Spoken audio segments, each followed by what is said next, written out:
A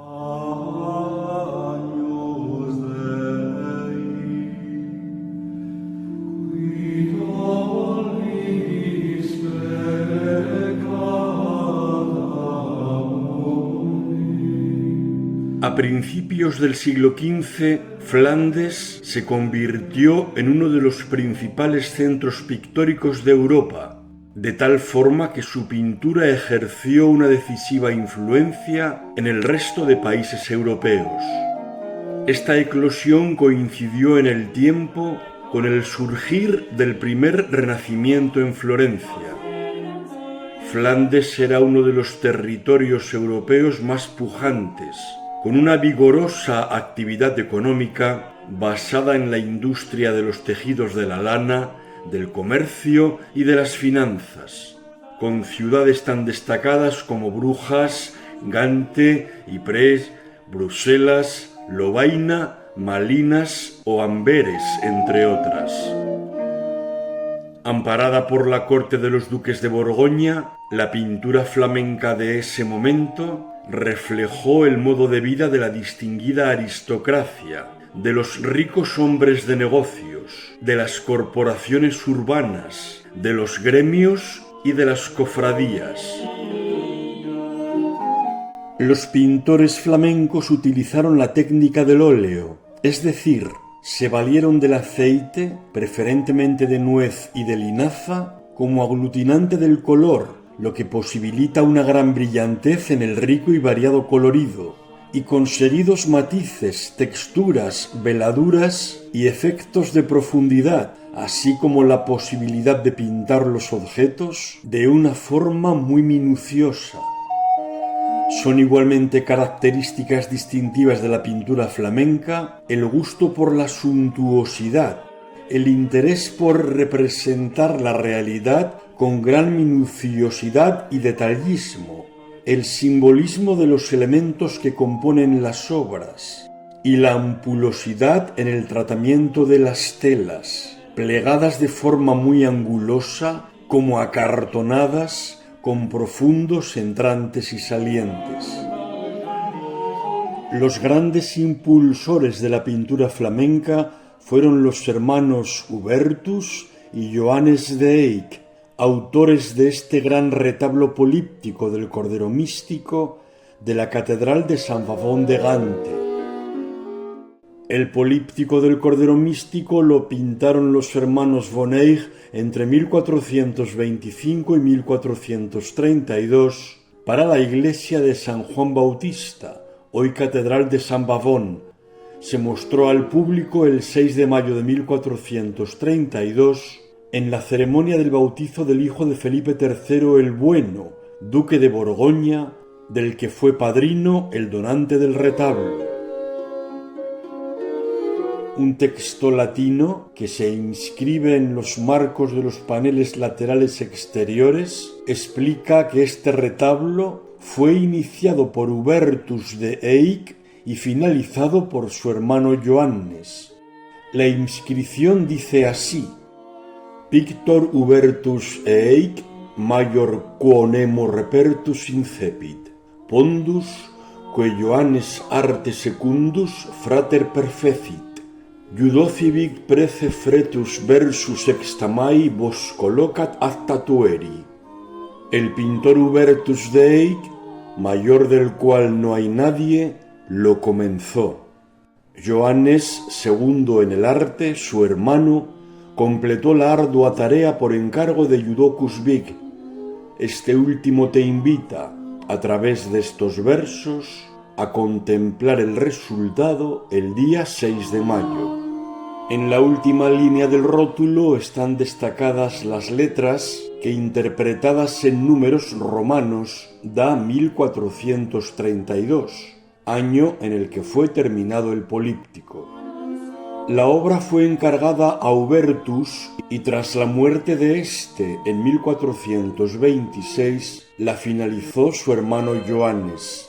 Las figuras más monumentales y estáticas se atribuyen a Hubertus, mientras que las más dinámicas y detalladas las pintaría Johannes. De esta forma serían tan solo obra de Hubertus las tres figuras superiores centrales del políptico abierto, las de la deesis, formada por Dios Padre, la Virgen y San Juan Bautista.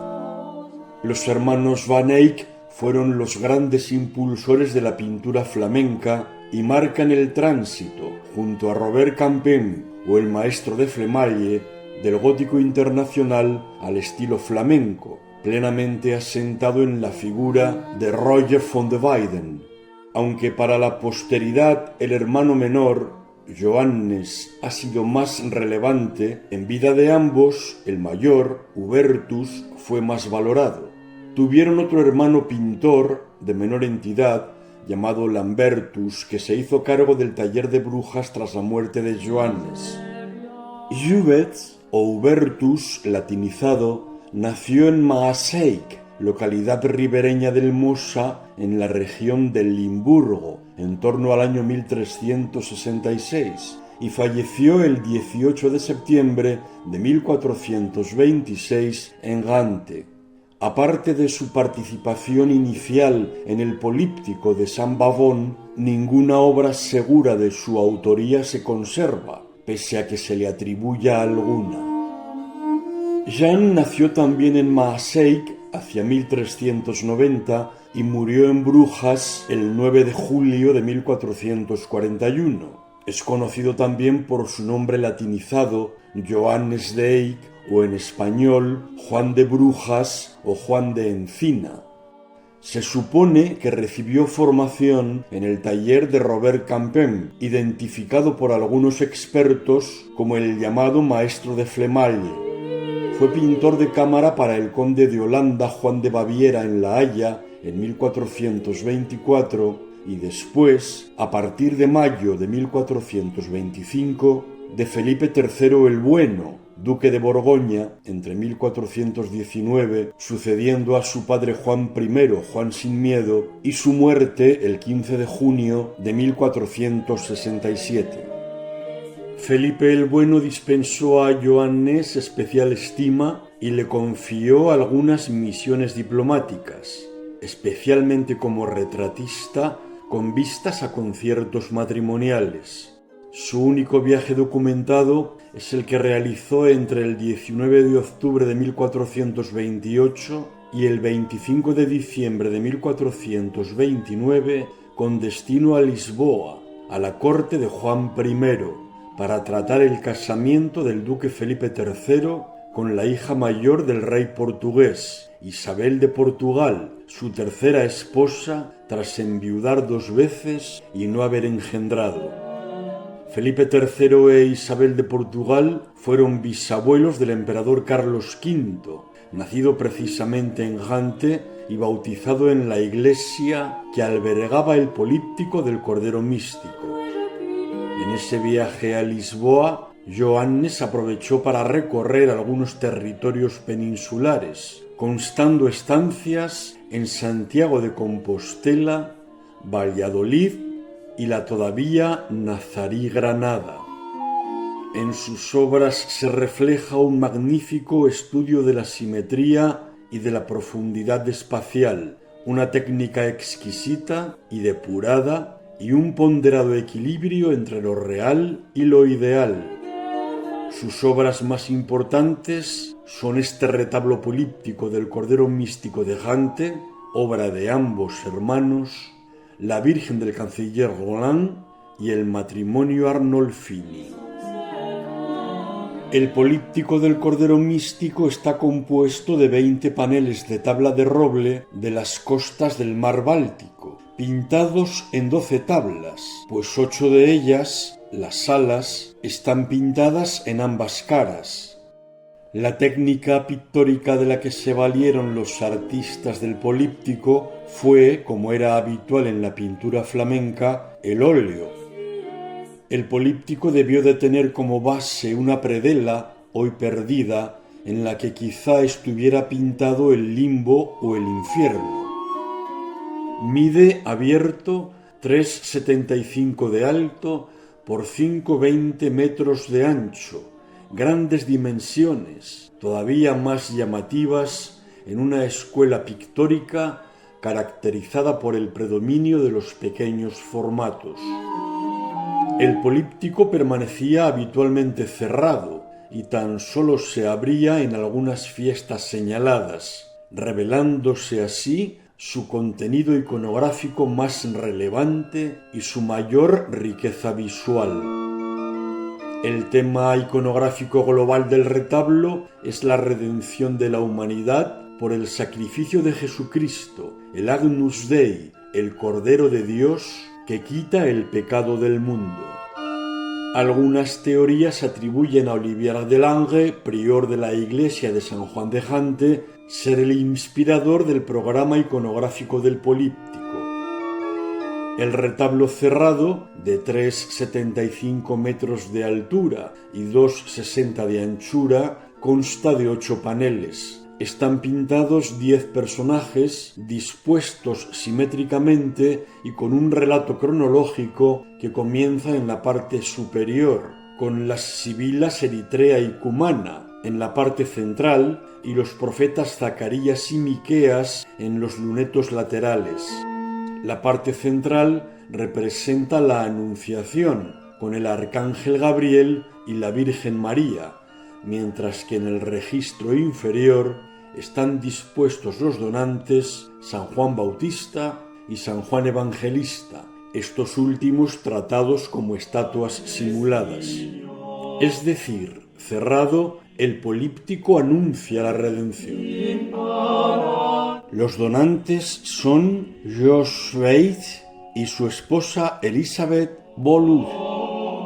Jos Weitz era un rico comerciante burgomaestre, es decir, alcalde de Gante, administrador eclesiástico de la iglesia de San Juan, señor de Pamel y de Ledeberg y diplomático al servicio de Felipe III el Bueno de Borgoña.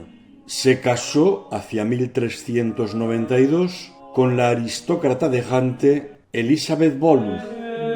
Este matrimonio sin hijos era un generoso donante de bienes a la iglesia de San Juan y solía encargar oraciones y misas pidiendo por la salvación de sus almas. Esta donación del políptico tenía el mismo fin. Como solía ser habitual entre los grandes potentados de las ciudades, Jos Weitz compró en 1420 en la iglesia de San Juan de Gante, erigida catedral tiempo después, una capilla como lugar de enterramiento familiar, ubicada en la girola del templo, con acceso desde el primer tramo del deambulatorio en el lado de la epístola. La capilla se decoró con vidrieras, blasones y sobre el altar se colocó el políptico. Sin embargo, finalmente la capilla no albergó los restos mortales del matrimonio, que fueron inhumados en uno de los diversos hospitales que fundó. Los esposos donantes aparecen representados con el mismo canon que los santos. Están arrodillados en humilde actitud orante, ocupando unos nichos simulados, con fondos en claroscuro sobre los que se proyectan sus sombras, de frentes de apariencia pétrea en blanco con arcos de medio punto, levemente peraltados e intrados trilobulado, aludiendo a la Santísima Trinidad, apoyados en finas columnas. El pintor interpretó los rostros del matrimonio como auténticos retratos, de gran realismo y atención al detalle, sin omitir rasgos poco atractivos. A pesar de ser una pareja acaudalada, su aspecto no hace alarde de tal, pues los ropajes que visten no tienen bordados en oro, ni están ornados de ricas joyas, lo cual contrasta con buena parte de los personajes que nutren el retablo. El donante muestra su escaso pelo, lunares, la barba despuntando, carente del afeitado diario, arrugas, párpados sin pestañas, ojeras y una tímida mirada de ojos grises. Está vestido con una ampulosa indumentaria roja, con cuello y bocamangas de piel parda. El cinturón negro, del que cuelga una sencilla bolsa del mismo color, con su hebilla y cordoncillos haciendo juego con la ropa, provoca plegados en el tejido. La donante, Elizabeth, o familiarmente Lisbeth, tiene una apariencia casi masculina, con ancho rostro, poco atractivo, suavizado por el tocado de tul que provoca un delicado juego de luces. Su vestido es de color rosáceo, con forro verde apreciable en el cuello, en el borde inferior y sobre todo en la generosa doblez de las bocamangas. El ceñidor, oculto por sus manos orantes, está situado conforme a la moda de la época mucho más arriba de la cintura, provocando, además del plegado en la vestimenta, el típico abombamiento ventral también visto por las mujeres del siglo XV. Las oraciones de los donantes se dirigen a San Juan Bautista y a San Juan Evangelista, pintados en el centro en grisalla, simulando ser estatuas de piedra blanca con los que comparten espacio a pesar de que cada figura ocupa un solo compartimento. Estos santos se disponen en nichos parecidos a los que ocupan los donantes, sin el claroscuro de los de estos, y con el fondo marcado por un arco de medio punto al fondo, más oscuro que el resto de lo alto de la simulada hornacina. Los santos Juanes están relacionados con el mundo profético. El Bautista es considerado el último profeta, el precursor inmediato de Cristo. El Evangelista anunció en el Apocalipsis la segunda y definitiva venida de Cristo en toda su gloria y la visión reveladora del Cordero místico. Ambos están erigidos sobre pedestales octogonales que simbolizan la eternidad, como octogonal es el pilón de la fuente de la vida dispuesta en la pradera de la adoración del Cordero en la escena principal del políptico abierto. San Juan Bautista está dispuesto junto al donante al que dirige su complaciente mirada. El santo luce abundante cabellera rizada y poblada y larga barba definida con marcados tirabuzones. La figura escultórica del santo está elevada sobre una peana octogonal con su nombre epigrafiado. Su pie derecho se adelanta de forma tímida, lo suficiente como para que algunos de sus dedos sobresalgan del soporte. Está vestido con una ampulosa capa de botón pectoral que deja ver en su parte inferior la piel de camello penitencial. El Bautista porta en su mano izquierda el cordero sin tocarlo directamente en señal de respeto, pues lo protege con su indumentaria señalándolo con el dedo índice de su mano derecha.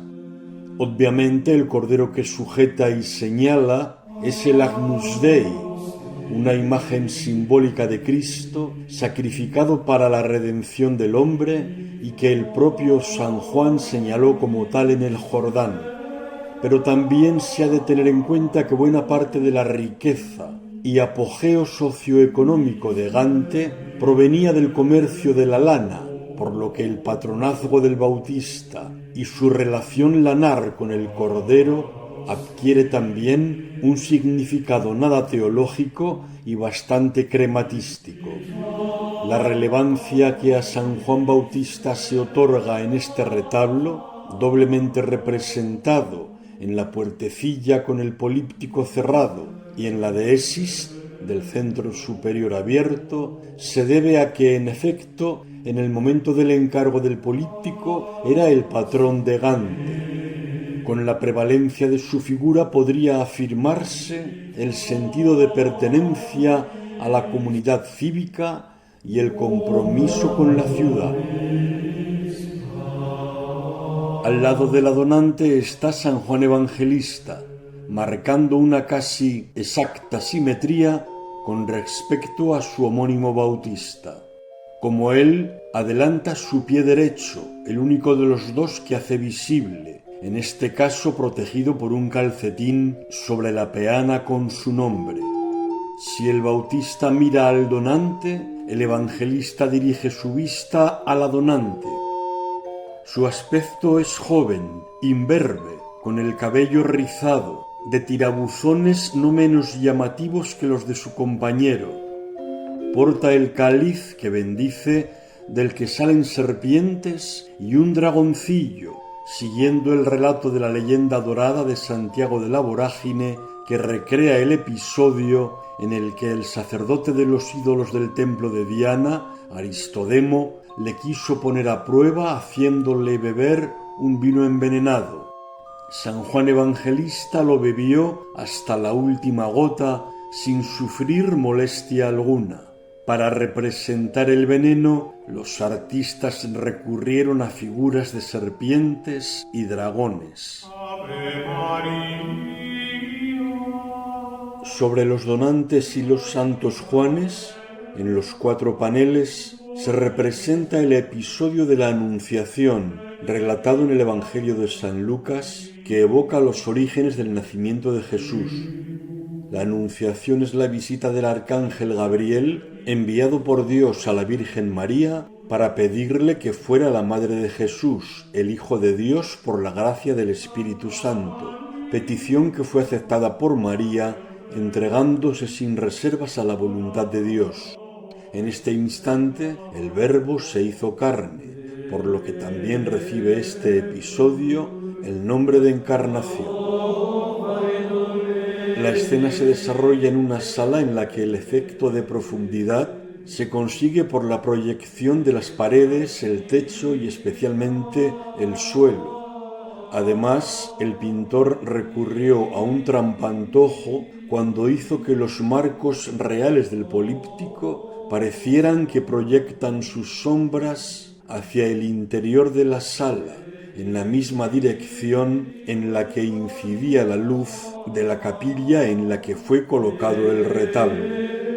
La estancia da una evidente sensación de agobio. Las monumentales figuras del ángel y de la Virgen no podrían ponerse de pie, pues se darían con el techo. Los personajes del episodio están separados por 2 paneles centrales, en los que además de los recursos perspectivos, el pintor se detuvo en detalles minuciosos, como apreciamos en las ventanas ajimezadas con columnas de mármol negro y capiteles corintios, en el vuelo de los pájaros y en la vista de la ciudad de Gante.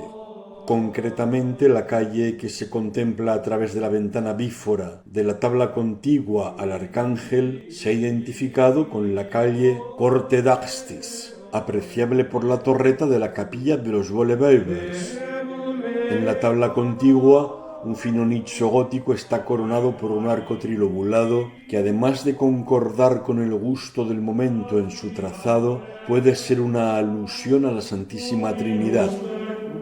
Dentro del nicho se disponen una palangana de bronce y un cántaro también de bronce, y al lado cuelga una toalla de lino ribeteada de azul, objetos que pueden hacer referencia a la Eucaristía, indicando el lavado de manos del oficiante.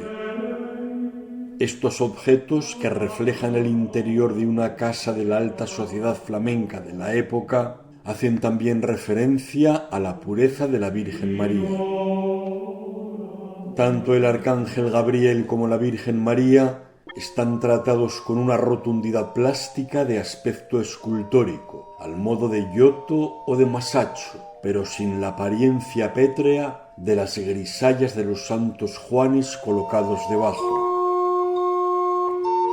El Arcángel Gabriel, de sedosos cabellos rubios, lleva en su mano izquierda un ramo de lirios blancos a modo de símbolo de la pureza de la Virgen, al tiempo que con la mano derecha indica hacia arriba, hacia el cielo, revelando que su mensaje proviene de Dios.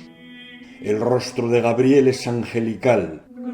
Sus alas, cuya sombra se proyecta en la pared, lucen un llamativo color verde en la parte superior exterior, tamizado en dorado hacia abajo, con rojo intenso en el plumaje interior y borde de transición amarillento entre el verde y el rojo.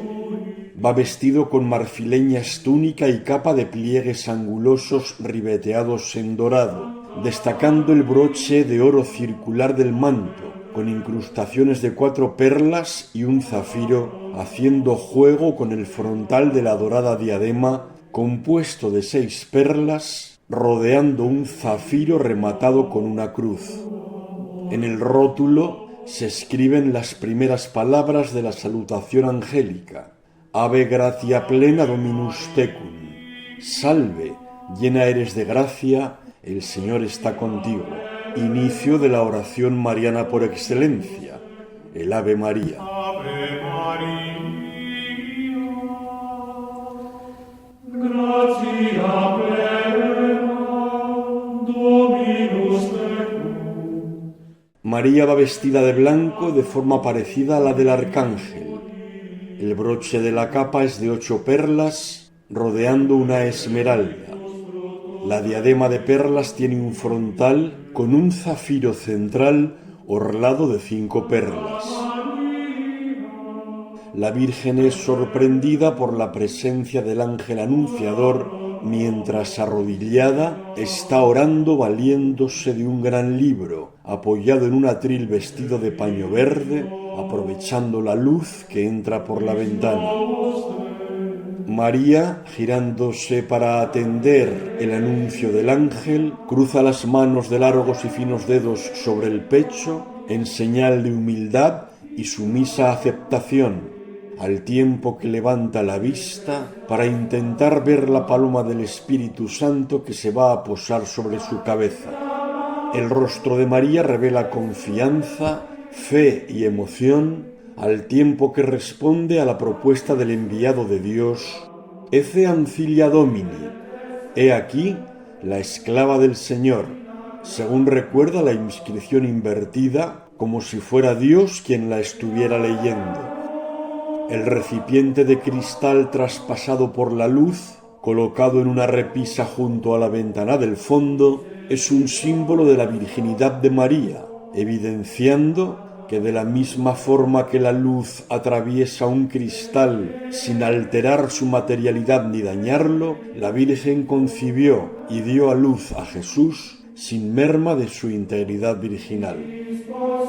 La simétrica paloma del Espíritu Santo, con nimbo irisado, vuela sobre la Virgen desplegando sus alas, infundiendo el Espíritu en 3 grupos de rayos que emanan de su cabeza en una clara alusión trinitaria. El remate del políptico lo forman las sibilas Eritrea y Cumana y los profetas Zacarías y Miqueas. Los profetas y las sibilas sirven de enlace entre el Antiguo Testamento y el mundo clásico. Si los profetas anunciaron la venida del Mesías Salvador a los judíos, las sibilas vaticinaron tal acontecimiento a los gentiles, a los paganos de Europa, África y Asia. Esta unión de profetas y sibilas la retomará Miguel Ángel en la bóveda de la Capilla Sixtina.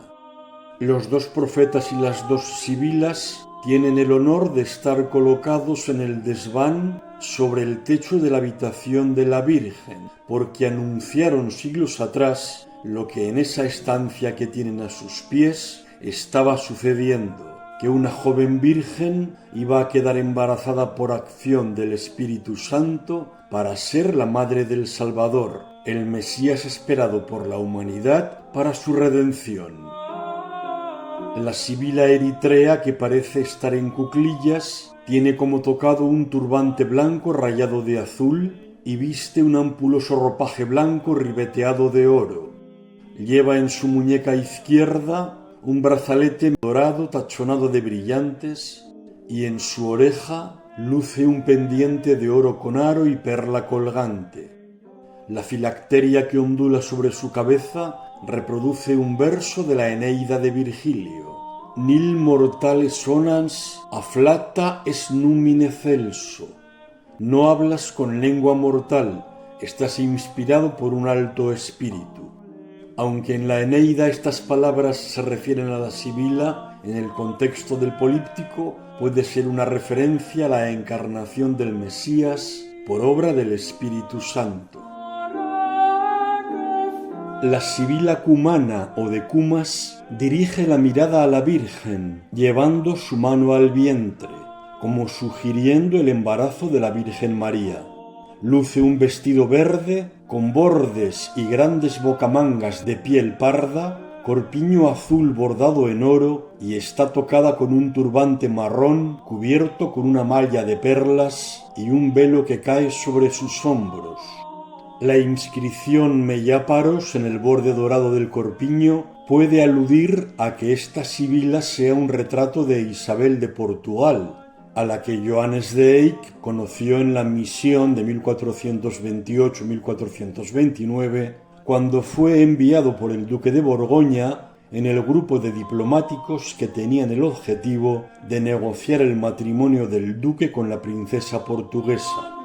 La inscripción de la filacteria que ventea sobre ella es Rex altissimus adveniem per secula futuros stilicet in carne. El Altísimo Rey vendrá y se hará carne por todas las edades, y alude a la venida del Mesías en una cita inspirada en De Civitate Dei de San Agustín, Ecelo Rex adveniet per secula futurus, que a su vez traduce del griego una frase de los oráculos sibilinos, 12 libros de profecías diversas compuestos entre los siglos II y I a.C. Los dos profetas colocados en nichos de piedra dirigen su mirada a la Virgen María y sobre ellos están inscritas en las filacterias algunas palabras que en segunda persona también tienen como destinataria a la Madre de Dios. El profeta Zacarías está situado sobre el ángel de la Anunciación. Es un anciano de barba castaña entrecana, con gorro de piel y vestido con un manto verde forrado de armiño que cubre un manto blanco rosáceo. Dirige su mirada a María, pero a través de un libro que hojea con su mano izquierda, señalando con el dedo índice de la mano derecha en dirección que lleva también a la Virgen, un fragmento del texto que puede corresponderse con el que alude al gozo de la inminente venida del Mesías, reproducido en la filacteria que se adecúa a la curvatura superior, extraído del capítulo 9, versículo 9 de su propio libro profético. Exulta satis filia Sion júbila, ece rex tuus venit. Alégrate mucho, hija de Sión, alégrate, he aquí que a ti viene tu rey. Esta cita del libro de Zacarías, que completa, dice así: salta de gozo Sión, alégrate Jerusalén, mira que viene tu rey, justo y triunfador, pobre y montado en un borrico, en un pollino de asna, se aplica al Domingo de Ramos. Sin embargo, el programador del Políptico la ha contextualizado aludiendo a las dos venidas de Cristo, la primera con la Encarnación, escena representada abajo, y la segunda mostrada en el Políptico abierto. El profeta Miqueas, también de aspecto senil, con larga cabellera y barba castaña, con incipientes canas más visibles en las cejas, va vestido con una túnica verde, modestamente ribeteada en blanco en las mangas, y manto salmón con forro blanquecino. Se asoma desde lo alto, apoyando el codo izquierdo en el ajimez, inclinando levemente la cabeza hacia adelante para poder contemplar a la Virgen María directamente. Tiene a su izquierda un libro cerrado con un marcapáginas en el lugar en el que aparece el texto que también se lee en la filacteria curvada. De te greditur quisit dominator in Israel. De ti saldrá quien habrá de dominar en Israel. Esta inscripción está inspirada directamente en el inicio del capítulo 5 del libro del mismo profeta representado. Y tú, Belén Efratá, pequeña entre los clanes de Judá, de ti voy a sacar al que ha de gobernar Israel.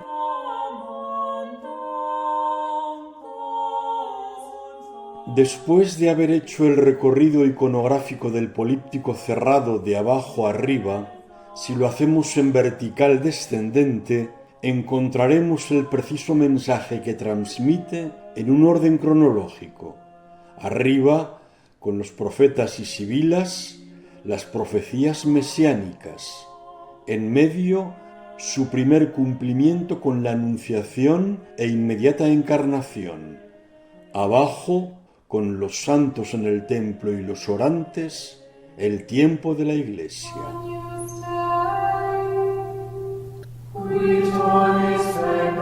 El políptico abierto muestra dos niveles sin que haya entre ellos homogeneidad espacial ni en la consideración del tamaño de las figuras.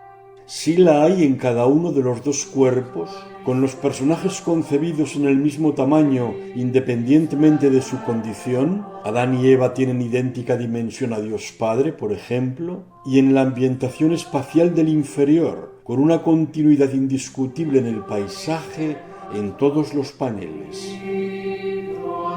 En el nivel superior, la escena central representa a Dios Padre con la Virgen a la derecha y San Juan Bautista a la izquierda, esquema compositivo dentro de la tradición bizantina a modo de la deesis. De estas tres tablas, la central es la de mayor altura. Los tres personajes se desenvuelven en el mismo marco ambiental, según se puede apreciar en los fondos y en el pavimento. A ambos lados de las anteriores se sitúan ángeles cantores y ángeles instrumentistas, y cerrando están Adán y Eva expulsados del paraíso. En el nivel inferior, la parte central es la adoración del Cordero. A la izquierda, la procesión de los jueces justos y el cortejo de los caballeros, y a la derecha, la procesión de los eremitas y de los peregrinos. Se trata, pues, de una composición iconográfica unitaria centrada en el tema de la redención del hombre. Es decir, si cerrado el políptico anuncia la redención, al contemplarlo abierto se muestra la redención ya consumada. Dios Padre está colocado en lo alto de la vertical que forman también el Espíritu Santo y el Cordero, el Hijo, con un claro sentido trinitario. Está sentado en un trono y vestido con túnica y manto rojo, tocado con la triple corona papal y con rayos de santidad. Posee un rostro joven, de rasgos delicados, larga cabellera y barba castañas, boca muy pequeña y una expresión sumamente apacible, de compasiva y dulce ternura.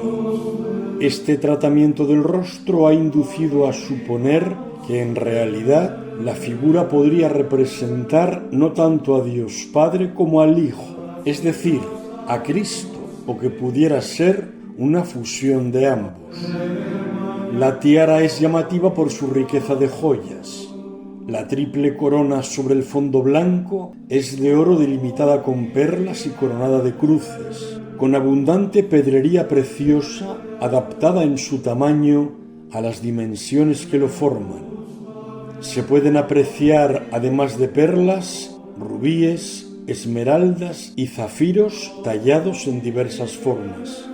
Destacan los frentes, con zafiros sobre fondo de oro, rematados en flores de lis sobre cada una de las coronas, y dos rubíes y una esmeralda, la del centro, rodeadas de perlas en los frentes de cada corona.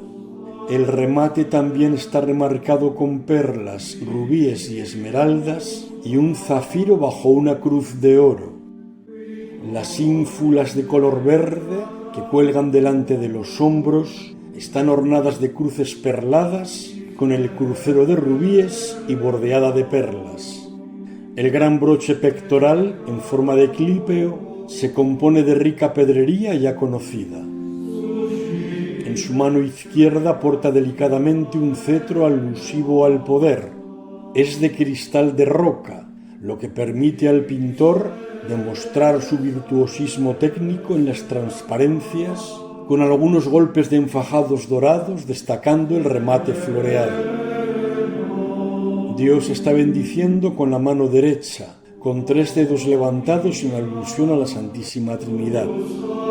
La riqueza de la indumentaria, de las joyas y de los bordados, así como la corona de oro cuajada de piedras preciosas dispuesta a sus pies, visualizan la primacía del poder de Dios y de la Iglesia sobre los poderes terrenales. La realeza de Cristo, además de por las dos coronas, el cetro, la riqueza de la indumentaria y de las joyas, también se enfatiza en las inscripciones que recorren la parte superior del trono, plasmadas sobre el pan de oro. Hic est Deus potentissimus, propter divinam majestatem suam, omnium optimus propter dulcedinis bonitatem, remunerator liberalissimus propter immensum largitatem. Este es el Dios Todopoderoso por su divina majestad, el mejor de todos por la bondad de su dulzura, remunerador liberalísimo por su inmensa generosidad. En la cinta de oro bajo el medallón de la capa puede leerse Sabaoth, atributo del 3 veces santo, en la doxología de Isaías capítulo 6 versículo 3. Sanctus, Sanctus, Sanctus Dominus Sabaoth, plenisum celi et terra gloria sua. Santo, Santo, Santo es el Señor del universo, llena está la tierra de su gloria, que ha inspirado el rezo del santo en la misa previo a la consagración. En algunas partes del manto, en cenefas cuajadas de pedrería preciosa, están bordadas unas letras compuestas por perlas, formando un texto complicado de descifrar, por mucho que se puedan leer algunas palabras sueltas, si bien puede inferirse que aluden al versículo 16 del capítulo 19 del libro del Apocalipsis. Et habet super vestimentum et super femur suum nomen scriptum, res regum et dominus dominorum. En el manto y en el muslo lleva escrito un título, Rey de Reyes y Señor de Señores. O al versículo 14 del capítulo 17, Res regum et dominus dominantium, Rey de Reyes y Señor de Señores. La corona de los pies oculta parcialmente la inscripción del frente del trono de Dios. Vita sine morte in capite, Juventus sine senectute in fronte, Gaudium sine merore ad extris, Securitas sine timore a sinistris. La vida sin muerte en su cabeza, la juventud sin vejez en su frente, la alegría sin tristeza en su derecha, la seguridad sin temor en su izquierda. En la tela que se dispone detrás se aprecian bordados que representan a un pelícano picoteando su pecho para hacerlo sangrar y que su propia sangre sirva de alimento a sus crías. Es una imagen simbólica de Cristo que derramó su sangre para salvar a los hombres. También en el bordado hay hojas de parra y racimos de uva, símbolo eucarístico, pues el vino se transforma en la sangre de Cristo mediante la consagración. La Virgen María, sedente, se vuelve ligeramente hacia Dios. Luce larga y fina melena rubia, túnica y manto azul oscuro ribeteado con bordados, y está ornada con ricas joyas confeccionadas en labores similares a las que lucen otros personajes del políptico. La rica corona de oro y pedrería preciosa está rematada con flores. Estas flores son lirios, rosas, lirios de los valles y aguileñas, alusivas a la pureza de María y que tienen su florecimiento en mayo, mes de la Virgen y época del año en la que el retablo fue revelado. En lugar de un nimbo en forma de disco, de su cabeza irradian rayos de luz, evidenciando su santidad. Está leyendo un libro sujeto con un paño verdoso, con la boca entreabierta, como si estuviera pronunciando suavemente el texto sobre el que en esos momentos estaba meditando. La inscripción del respaldo de su trono compara a María con los astros y está tomada del capítulo 7, versículo 29 del libro de la sabiduría. de tal forma que las cualidades atribuidas a la sabiduría se personifican en la Virgen. Ec est speciosor sole, et super omnem stellarum dispositionem, luci comparata invenitur prior, candor est enim lucis eterne, speculum sine macula Dei majestatis. Ella es más brillante que el sol y todo el orden de las estrellas. Comparada con la luz, sale vencedora, porque es el resplandor de la luz eterna, el espejo inmaculado de la majestad divina. San Juan Bautista está a la izquierda del Padre, como intercesor, al igual que la Virgen, ante el juez Señor del universo, completando la escena de la deesis. Está en posición parecida a la de María. Como en el caso de Dios Padre y de la Virgen, los rayos que emanan de su cabeza denotan su santidad. Su expresión es algo áspera, pero dulce.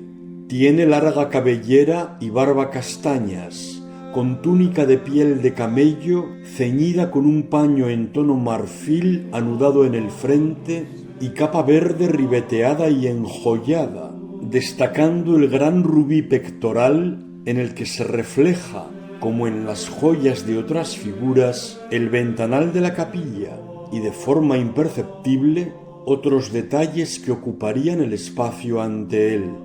Lleva un libro que apoya sobre sus piernas al tiempo que lo hojea con la mano izquierda, abierto en el inicio del capítulo 40 del libro del profeta Isaías. Consolad, consolad a mi pueblo, dice vuestro Dios. Hablad al corazón de Jerusalén, gritadle que se ha cumplido su servicio y está pagado su crimen, pues de la mano del Señor ha recibido doble paga por sus pecados. Una voz grita, en el desierto preparadle un camino al Señor, allanad en la estepa una calzada para nuestro Dios, que los valles se levanten, que montes y colinas se abajen, que lo torcido se enderece y lo escabroso se iguale. Se revelará la gloria del Señor y la verán todos juntos.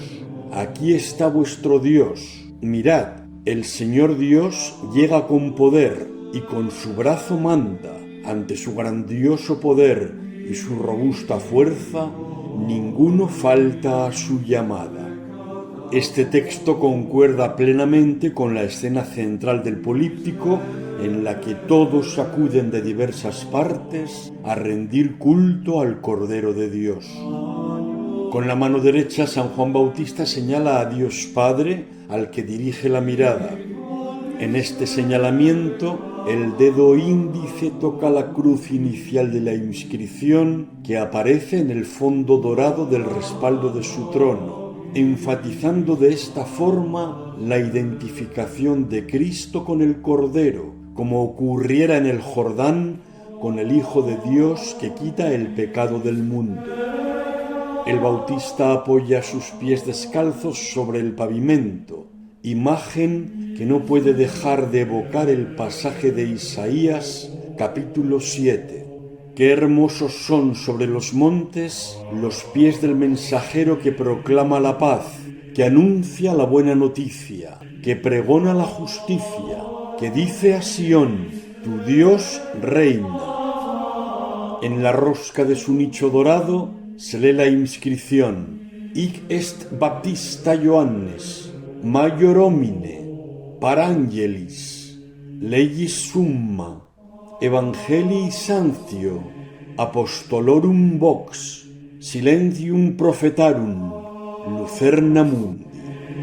Este es el Bautista Juan, más grande que ningún hombre, igual a los ángeles, suma de la ley, sanción del Evangelio, voz de los apóstoles, silencio de los profetas, luz del mundo.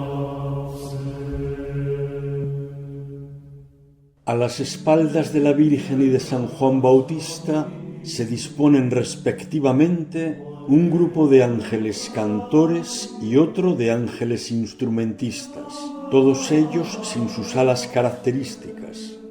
El pavimento que pisan los coros angélicos está formado de azulejos fabricados en Valencia, cuyas porcelanas tenían buena salida en el mercado de Flandes.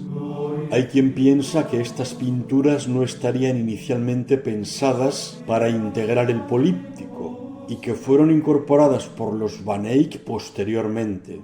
En cualquier caso, no resultan improcedentes, pues muestran la alabanza de vida por medio de la música al Dios Redentor. En efecto, cumplen una doble función estructural en el conjunto. Como componentes de la franja de arriba, del cielo, son los músicos que rodean al trono divino y además, en relación con la franja de abajo, cierran el círculo de los grupos de adoradores, ayudando a destacar la centralidad inequívoca del Cordero. Los ángeles cantores son 8 y todos están concentrados en esmerar su canto, incluido el que parece estar más distraído, al fondo del grupo, representado de perfil. La expresión de los ángeles es un prodigio técnico de la emisión de la voz, de tal forma que por su aspecto se pueden identificar los que atacan las notas de tonalidad más alta, con frentes arrugadas, labios estirados, ceños fruncidos y ojos entornados a la derecha, y los de las voces bajas, con gesto más tranquilo, labio inferior hacia abajo y barbilla ligeramente encajada en el cuello a la izquierda. Todos los ángeles son rubios, de tonalidades muy poco dispares, de largos cabellos peinados con raya en medio, con ricas diademas, más sobrias unas y más cuajadas de pedrería otras. También sus indumentarias litúrgicas son lujosas, rojas, verdes y azules, con abundancia de ornatos y bordados, destacando los del ángel principal y del que tiene a su izquierda, con efigies de la Virgen, santos y la Santa Faz.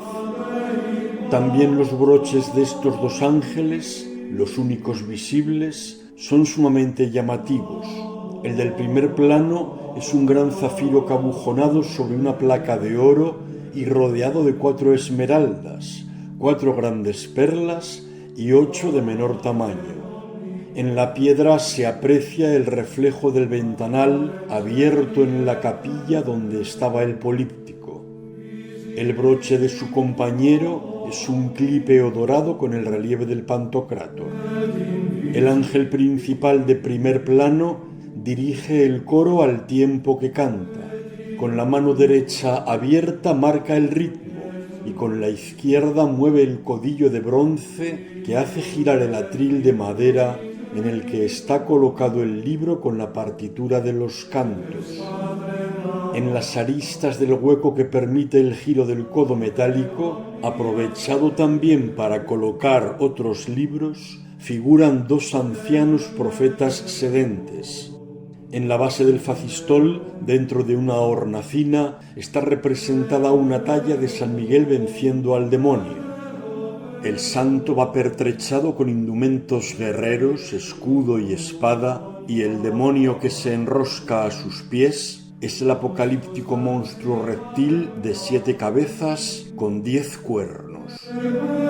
En los relieves de la base del facistol se aprecian el cordero en el centro, 4 flores y 4 piñas, con sendos simios en los extremos, aludiendo a la redención y a la victoria de la virtud sobre el pecado. En el pavimento de cerámica valenciana se aprecian diversas imágenes e inscripciones, como la del Agnus Dei o las letras del cristograma Jesús identificativas de Cristo, o el acrónimo Agla, en hebreo Atahibor Leolam Adonai, tú eres poderoso para siempre, Señor. En el marco se lee la inscripción Melos Deo Laus Perennis Graciarum Actio, canto a Dios en alabanza perenne, evocando el poema Coordenatus ex parentis del poeta cristiano romano Prudencio de finales del siglo IV. A las espaldas de San Juan Bautista está colocado el panel de los ángeles instrumentistas con la inscripción en la moldura inferior del marco alusiva al Salmo 150, Laudanteum in cordis et órgano, le alaban con el corazón y el órgano. Son 7 los ángeles que se disponen en este panel, pues aunque a simple vista tan solo contamos 6, hay otro detrás del órgano, del que tan solo se atisba una mínima parte de su cabello y de su vestimenta, que estaría haciendo las veces de entonador, accionando el fuelle para dar aire al instrumento. De los 6 ángeles de la derecha hay uno apenas visible, oculto entre 2 compañeros. El aspecto físico de estos ángeles tañedores es parecido al de los cantores, de expresiones menos forzadas y con indumentaria y complementos algo menos ostentosos, sin duda para favorecer el juego de los brazos en la acción de tañer los instrumentos. De los 5 ángeles que están de pie, tan solo se aprecian los instrumentos que portan 2 de ellos. Uno lleva un arpa de la modalidad catalogada como arpa ordinaria, en oposición a la gran arpa. El arpa ordinaria permite un manejo más ligero y facilita su portabilidad. La forman 25 cuerdas y su parte superior tiene forma de media luna. Otro ángel, de pensativa expresión, porta una viola de arco. Como era usual en este instrumento, tiene 5 cuerdas tensadas por medio de clavijas con cabezas floreadas que se hunden verticalmente en el clavijero. El arco es una simple vara arqueada por la tensión de un mechón de crin de caballo, sin pico ni contrahuella, sostenida por su ángel tañedor, a mano llena, con el pulgar inserto entre la varilla y la crin, con el fin de estirar esta última y alejarla de la varilla. El órgano se dispone levemente ladeado, casi de frente. El realejo es de una gran sencillez, plano, con su parte inferior ligeramente acampanada, con tan solo los motivos ornamentales del vano de tracería gótica lateral y el friso de variados clípeos labrado encima del teclado. Consta de 21 tubos de labio plateados, colocados en una caja rectangular en orden de magnitud. El asa lateral denota la portabilidad del instrumento. El arte de la construcción de órganos experimentó en el siglo XV un significativo avance, en buena medida gracias a los maestros organeros flamencos. El ángel organista está tratado de forma preferente, incluido su más suntuoso ropaje con ribetes de armiño. Hay quien ha identificado a esta figura no con un ángel, sino con Santa Cecilia, patrona de los músicos. El organista está sentado en una silla de tijera y toca con su mano izquierda el acorde de re mayor, mientras que con la derecha pulsa un la con su dedo corazón. Adán y Eva aparecen en los extremos, ambos desnudos, tratados de forma naturalista, desde un punto de vista bajo, no integrados en escena, sino dentro de sus estrechos nichos en un fondo oscuro, y con los episodios en los medios tímpanos en grisalla simulando relieves de los sacrificios de Caín y Abel sobre Adán, y de Caín matando a Abel valiéndose como arma fratricida de la quijada de un asno sobre la figura de Eva. El asesinato de Abel recuerda que la sangre del hombre derramada por el crimen solo será lavada por la sangre del cordero. Las figuras de Adán y Eva y de Caín representan el pecado que redime el sacrificio de Cristo. Específicamente, Adán y Jesús se contraponen en el sentido de que si por un hombre, Adán, entró el pecado en el mundo, por otro, Jesús, llegó la salvación. Esta contraposición se hace muy evidente en muchos Cristos crucificados o calvarios cuando a los pies de la cruz se representa una calavera, la calavera de Adán, pues según la tradición, la cruz de Cristo fue clavada en el mismo lugar en el que estaba sepultado Adán. La desnudez de Adán y Eva, al lado de las ostentosas riquezas de los ropajes y de los lujosos complementos de oro y joyas que lucen los personajes directamente relacionados con la divinidad, es miseria humana comparada con los refulgentes esplendores del cielo. Von Eyck, que idealizó a los personajes celestes, partícipes de la gloria divina, no quiso embellecer a las criaturas humanas provocadoras del pecado. Adán está desnudo, tapándose con una hoja en aptitud de caminar hacia el centro del retablo, avanzando un pie que parece salir del marco en cuya base figura la inscripción Adam nos in morte precipitat, Adán nos precipita a la muerte. Tiene una expresión melancólica como echando de menos ya el paraíso perdido, pero sin que aflore la pena del castigo, pues está contemplando la redención. Su pelo y barba, abundantes, son negros, de aspecto descuidado, que dejan ver la oreja. La palidez de toda su desnuda piel se atempera en el rostro con un notorio sonrosado en las mejillas. Cruza su brazo izquierdo sobre el pecho, tapándose avergonzado los genitales con una hoja de parra que sujeta con su mano derecha. En las extremidades, el detallismo del trazado de las venas no es menor a la minuciosidad y precisión con las que trata el vello en distintas partes de su cuerpo. Eva está embarazada, aludiendo a su condición de madre de la humanidad. Hay quien piensa que esta prominencia del abdomen se debe a un gusto estético de la época, inducido por la moda en la vestimenta que moldeaba el cuerpo con esas formas. La mujer porta una manzana, en mal estado, podrida, origen del pecado. Según otras versiones, esta fruta no es una manzana, sino un limón o un cidro, etrog en hebreo, que dada la polisemia simbólica de muchos elementos, puede tener aquí un significado ambivalente y hasta contradictorio, pues el etrog era una fruta prohibida para los judíos, pero también tenía un carácter sagrado relacionado con la fecundidad. Preciso es recordar en este punto que el Génesis no concreta el fruto del árbol prohibido de la ciencia del bien y del mal, y que las hojas que nuestros primeros padres trenzaron para ceñirse cuando se dieron cuenta de que estaban desnudos eran de higuera, por lo que puede inferirse que en realidad el fruto de ese árbol del medio del jardín del Edén era el higo. La fruta que lleva Eva podría encerrar una significación simbólica aparentemente contrapuesta pero complementaria.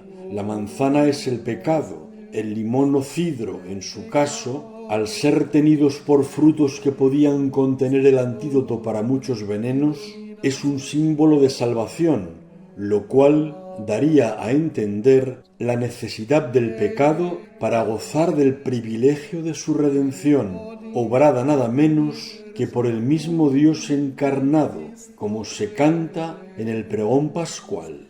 O felix culpa quetalen et tantum meruit avere redentorem. Feliz culpa la que mereció tal redentor.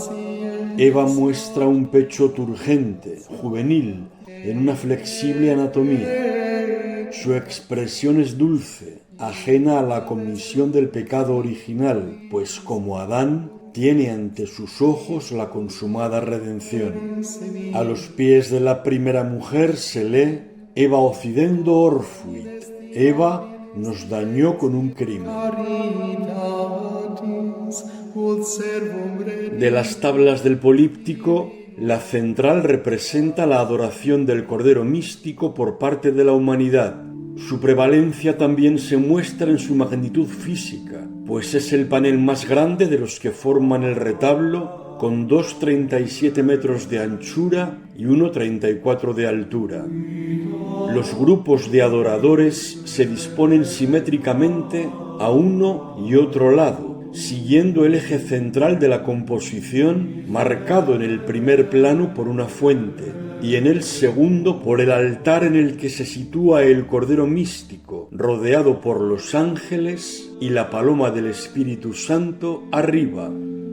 Los apóstoles, los mártires, los patriarcas, los confesores, las vírgenes mártires y los gentiles forman el grupo de los adoradores. En medio de las figuras se recrea un paisaje naturalista, con la representación de las ciudades de Gante y Brujas al fondo, como símbolos de la ciudad celestial. Lo sobrenatural es representado con el naturalismo de lo humano. El conjunto, pues, se halla formado de grupos que proceden de los 4 rincones del mundo y a los que se añaden en las hojas de la parte derecha los ermitaños y los peregrinos, y en las tablas de la izquierda los caballeros de Cristo y los jueces. Van Eyck consigue crear un espacio de mayor profundidad que el que era habitual en la pintura del gótico internacional mediante la degradación de las zonas de luz. Las figuras son tratadas de forma individualizada. La inclusión del paisaje permite que la escena religiosa quede situada en un espacio real, en un ambiente verosímil, cargado de luz atmosférica y colorido radiante y vistoso. La adoración del Cordero encierra de fondo una representación de la Eucaristía basada en el libro del Apocalipsis. Bajo el Espíritu Santo, sobre un altar, se alza el Cordero. El Espíritu Santo está representado, como es habitual, en forma de paloma, que ya hemos visto en la escena de la Anunciación, sobre la cabeza de la Virgen María con el políptico cerrado. De la paloma irradia la luz en forma de rayos lineales que sirven para marcar la perspectiva. Si la luz parte de la paloma, la misma paloma es el punto de fuga de las líneas compositivas que también son los delgados rayos luminosos. El Cordero está de pie, encima de la ara, y de su pecho brota su sangre a un cáliz que la recoge, simbolizando el sacrificio de la muerte de Cristo y la propia Eucaristía, en la que el vino recogido en el cáliz, consagración mediante, se convierte en la sangre de Jesús. Desangrarse hasta morir y sin embargo estar vivo es el símbolo de la muerte y de la resurrección. El símbolo del Cordero procede del Antiguo Testamento y enlaza para identificarse con el sacrificio de Cristo, Cordero llevado al sacrificio en una Pascua cristiana que con la muerte sacrificial de Jesús enlaza con la Pascua judía del sacrificio del Cordero con el paso de Dios matando a los primogénitos de Egipto. En efecto, el Cordero es el animal que Yahvé mandó sacrificar a la salida de Egipto y con cuya sangre los judíos debían untar las 2 jambas y el dintel de la puerta de su casa para que el ángel exterminador no les castigara, según se lee en el capítulo 12 del libro del Éxodo, por lo que la sangre del Cordero fue sangre rescatadora. Si bien el Éxodo no especificó que el animal sacrificado debía ser obligatoriamente un cordero, la tradición fue asentándose hasta llegar a la figura del Cordero Pascual. Unido esto a la mansedumbre propia de los corderos, el profeta Jeremías, en el capítulo 11 de su libro, se valió de la imagen de este animal como representación del siervo inocente de Dios que sufre serenamente un castigo que no merece.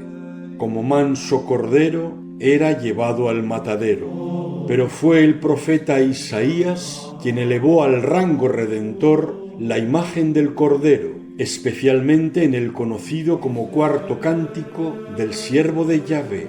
Como cordero llevado al matadero, como oveja ante el esquilador, Enmudecía y no abría la boca. Sin defensa, sin justicia se lo llevaron.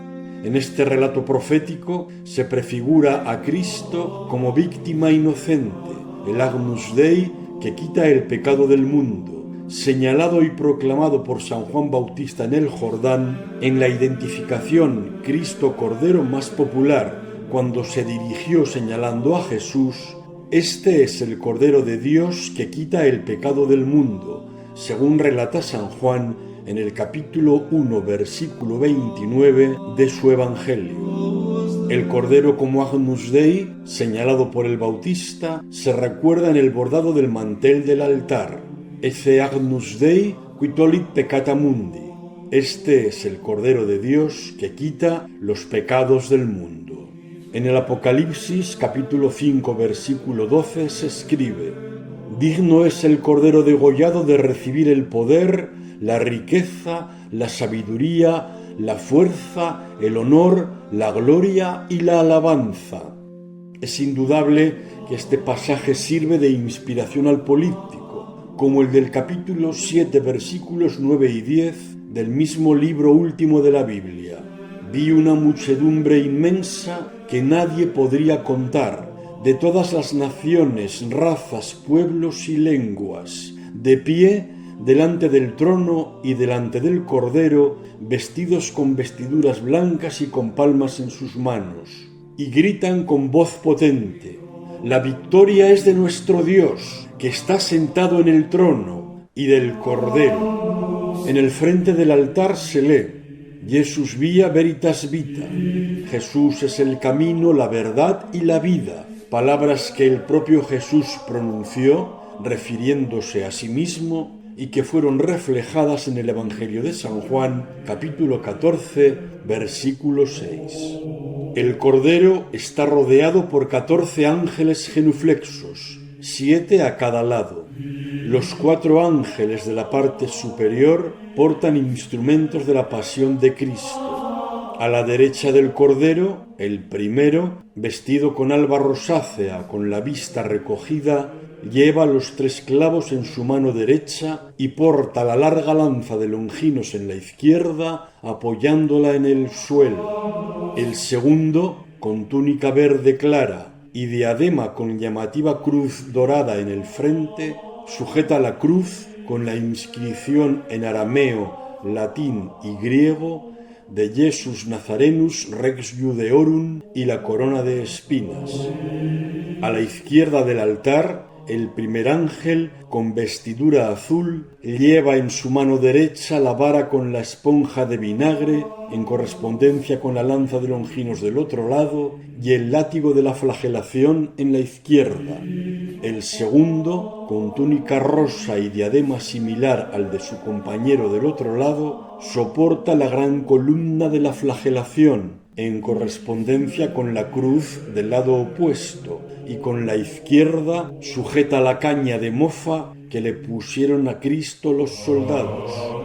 Los otros 4 ángeles de cada lado están en actitud reverencial. Los 2 ángeles turiferarios del primer plano se separan levemente del resto para incensar al Cordero, volteando los turíbulos con agilidad y precisión. Delante está la fuente, metáfora de Cristo, fuente de vida con su pilón, de la que nace un riachuelo cubierto de joyas.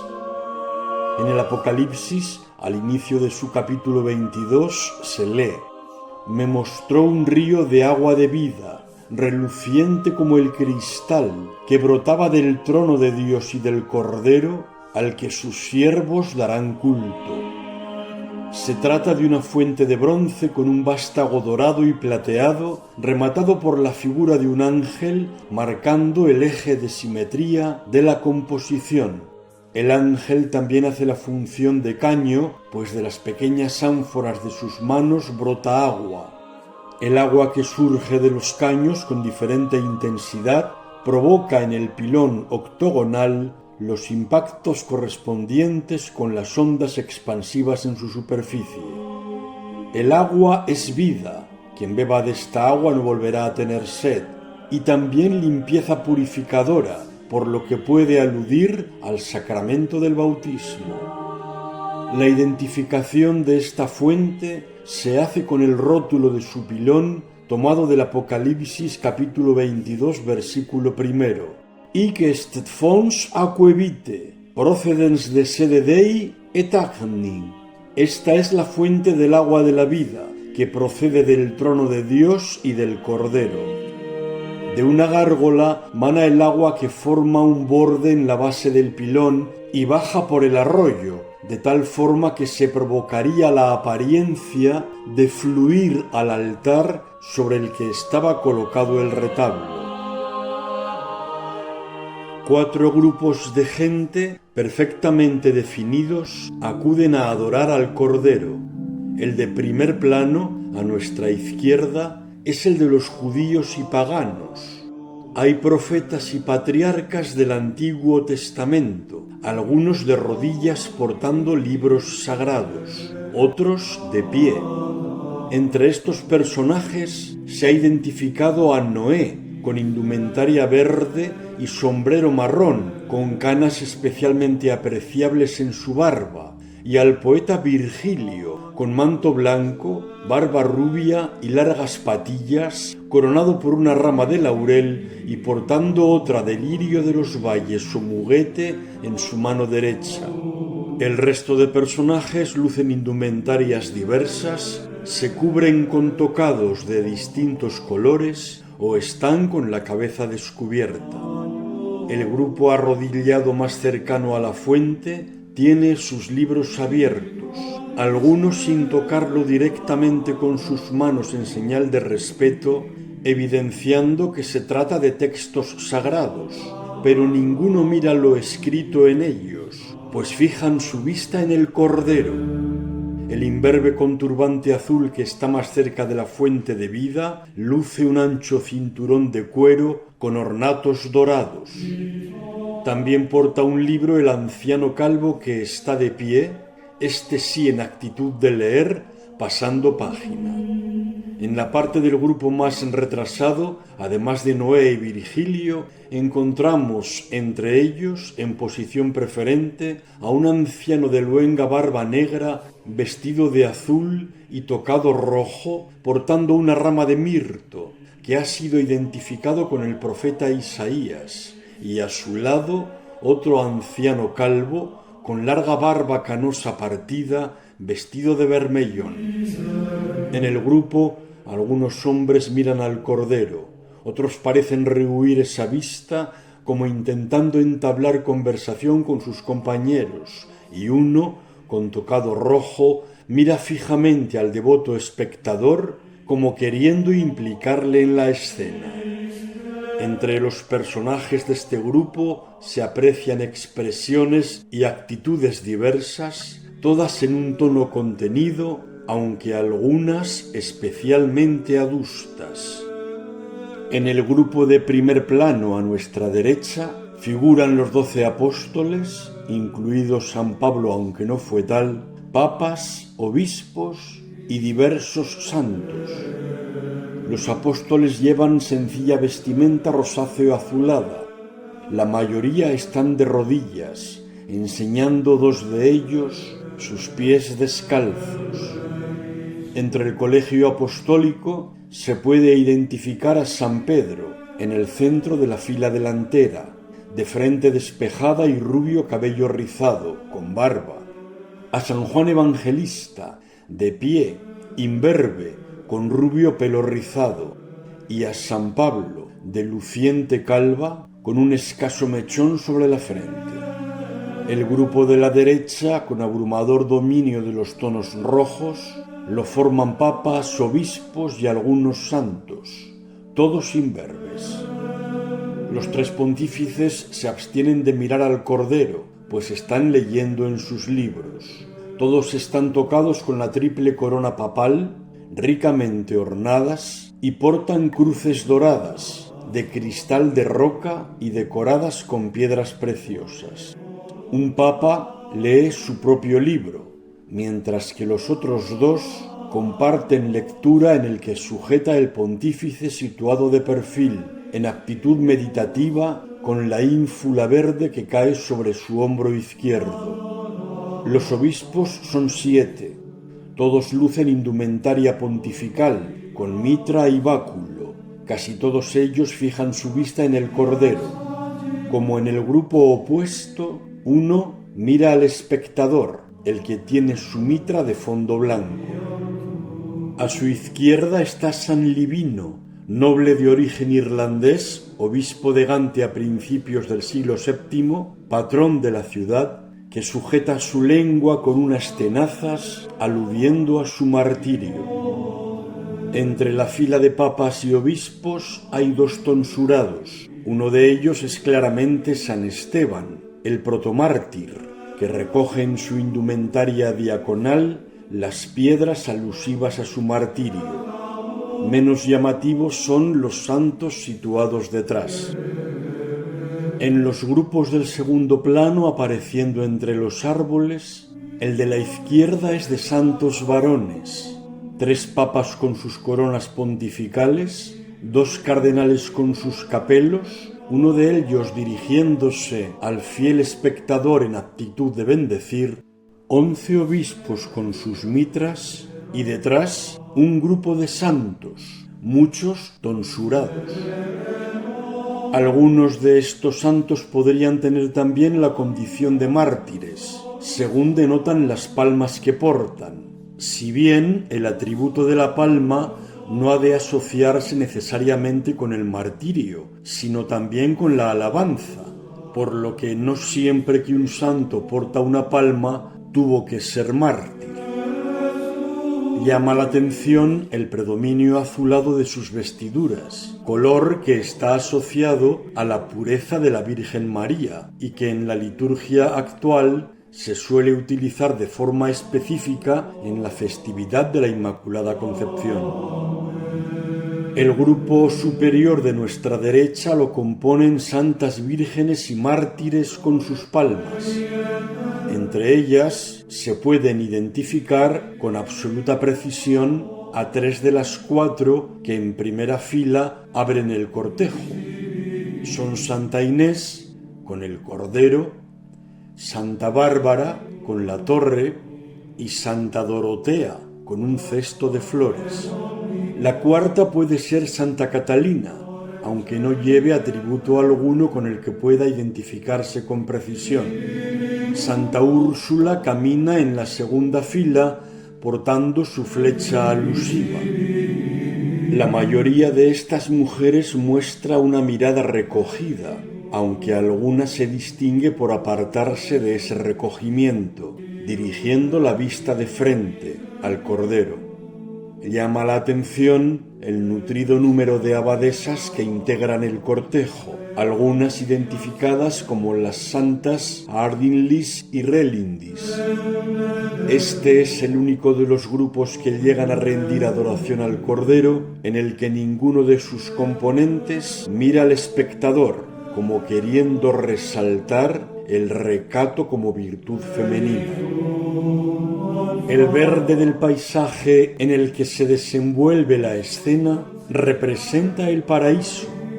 De fondo aparecen montes y edificios, entre ellos algunos que han sido identificados con mayor o menor precisión, especialmente las torres, como la de la iglesia de San Nicolás de Gante, la de la Catedral de Notre-Dame de Brujas o la torre de la Catedral de San Martín de Utrecht. Sin duda, añadida a posteriori, pues en las radiografías a las que ha sido sometida la tabla no aparece en la capa inicial de la pintura.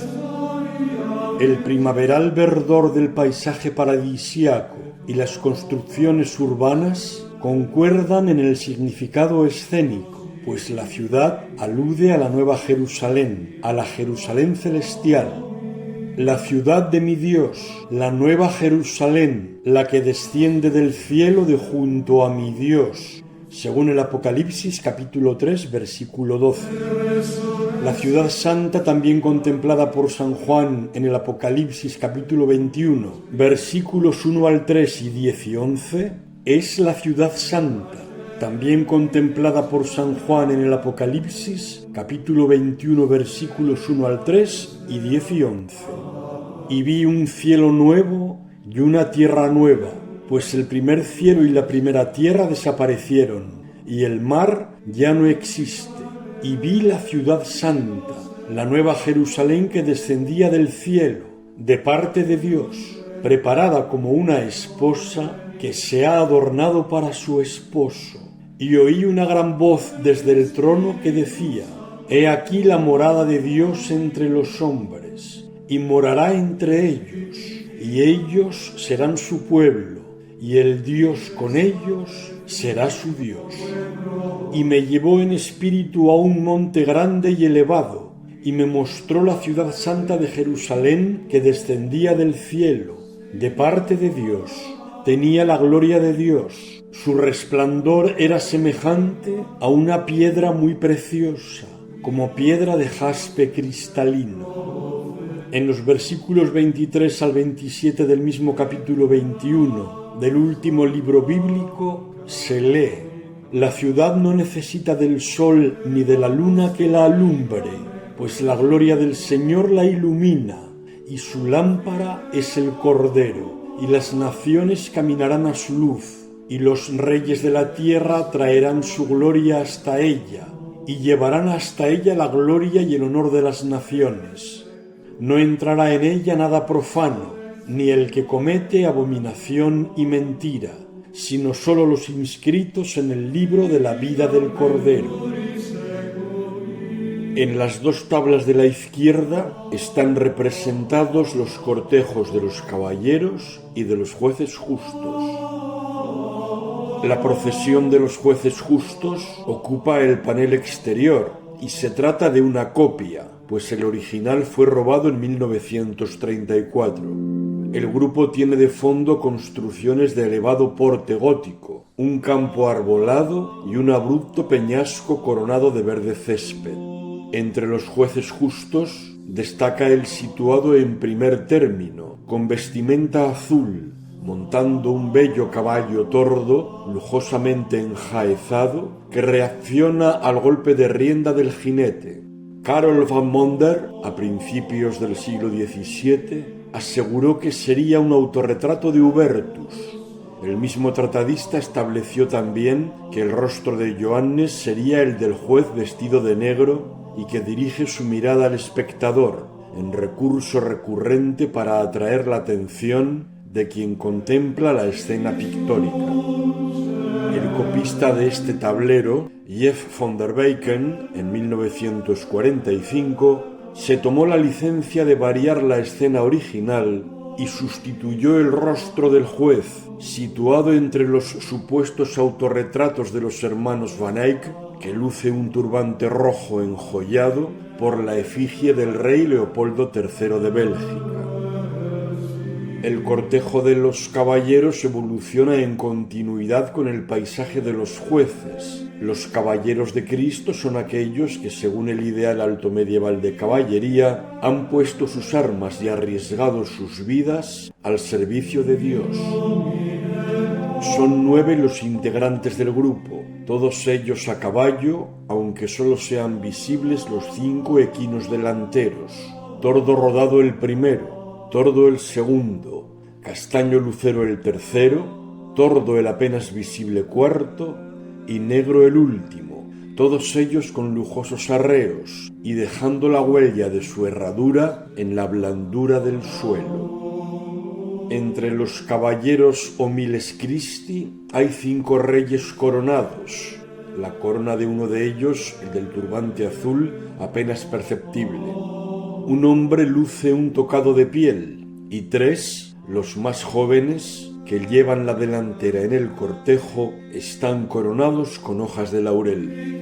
Los estandartes que enarbolan los jinetes son el de los caballeros de San Juan de Jerusalén, cruz plateada sobre fondo rojo, de San Jorge, cruz roja sobre fondo blanco, la bandera de Inglaterra, y de San Sebastián, cruz dorada sobre fondo rojo y 4 cruces en cada uno de los 4 cuadrantes. Según algunos teóricos, el portador del estandarte de la Orden de San Juan de Jerusalén es San Martín de Tours, patrón de Utrecht, y los propios San Jorge y San Sebastián, portadores de los emblemas con sus nombres. También hay quien ha visto en este grupo a Carlomagno, a San Luis, rey de Francia, y a Balduino I y Godofredo de Bouillon, fundadores de los primeros reinos cruzados, de los reinos latinos de Jerusalén, este último a lomos del equino tordo casi oculto, que sería no un caballo sino un asno, pues Godofredo de Bouillon entró en Jerusalén como el mismo Jesucristo en el Domingo de Ramos, montado en un pollino. Incluso hay quien ha querido ver entre estos caballeros a Santa Juana de Arco. En las dos alas de nuestra derecha están representadas las procesiones de los ermitaños y de los peregrinos. La procesión de los eremitas está pintada en la tabla interior de este lado derecho. Los personajes que la componen son 10 hombres y 2 mujeres. Todos los hombres son de aspecto tosco, mayormente ancianos, de largas cabelleras y luengas barbas. Tan solo uno está calvo. El anciano ermitaño central, identificado como San Antonio Abad, se apoya en un rústico bastón y porta un cordel con cuentas, a modo de rosario, de bolas vítreas. A su derecha, un ajado y desdentado compañero eremita se apoya visiblemente para poder sostenerse en pie en un bastón cuyo blanco mango agarra con fuerza. Cierra esta tabla en su fila delantera un anciano penitente descalzo que, como el eremita del centro, lleva en su mano un cordel rojo en el que se ensarta un contario de bolas en azabache. Los demás hombres destacan por sus hoscas expresiones, de prietas bocas, miradas fijas y fruncidos ceños. Los eremitas pisan un suelo irregular, de rocas quebradas y cantos rodados, salpicado con algunas muestras de cristal de roca. Las 2 únicas mujeres del grupo son Santa María Magdalena, con el tarro de perfumes, y Santa María Egipciaca, ambas modelos de ermitaños que parecen incorporarse al grupo de hombres de esta tabla lateral procedente del de Santas Mujeres del panel central. En el ala exterior de este lado derecho figura la procesión de los peregrinos. Desfilan 18 hombres de distintas edades en un marco de paisaje de árboles con sus frutos, vegetación diversa, un río con la ciudad en la que destacan las altas torres y el cielo surcado de aves. Domina el grupo la imponente figura de San Cristóbal, vestido con un amplio manto rojo que apenas deja ver el azulado faldellín en la pierna derecha. Está en actitud de decidido caminar, con los pies descalzos, pisando un blando suelo arenoso.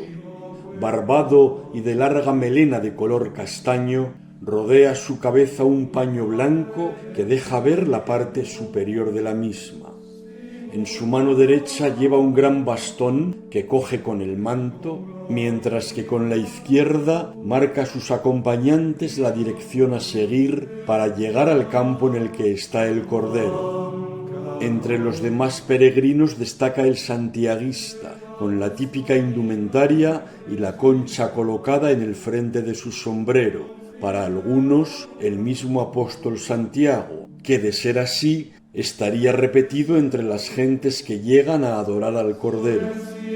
En el medio de este grupo, sobre el calvo canoso de perfil, destaca la presencia de un jovencísimo y emocionado peregrino que difiere, tanto por su delicadeza como por su expresión facial, de la rudeza de los demás.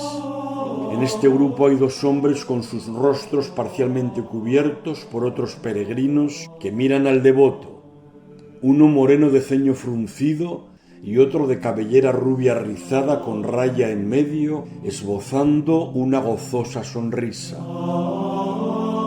El políptico ha tenido una existencia agitada desde antiguo.